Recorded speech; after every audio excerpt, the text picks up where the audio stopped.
Singapore, జపాన్లో యువతరం తగ్గిపోయింది. ఉన్న యువతరానికి పెళ్ళిళ్ళు కావట్లేదు, చైనాలోతో సహా, ఈవెన్ మన ఇండియాలో సహా.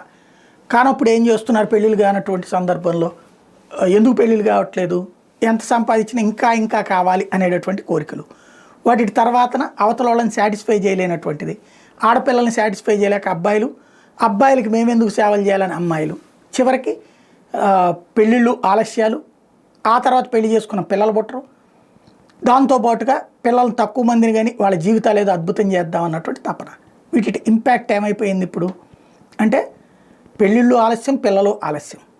రాబోయేటటువంటి రోజుల్లో జరుగుతున్నటువంటి కొత్త తతంగం, కొత్త తంతు ఏంటి అంటే ఇప్పటికే వృద్ధాశ్రమాలు, ఆ వృద్ధాశ్రమాల్లో రోబోల సేవలు. ఇక భవిష్యత్తులో ఒక ఆఫీస్ ఉందనుకోండి, ఆఫీస్ అంతా రోబోలు పనిచేస్తుంటాయి.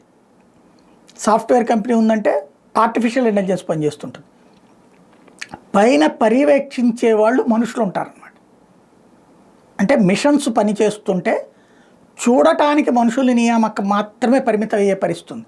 అప్పుడు ఇంతమంది జనం ఎట్ట బతుకుతారు? జనాభా సంఖ్య క్రమంగా తగ్గే ప్రమాదం పొంచి ఉంది.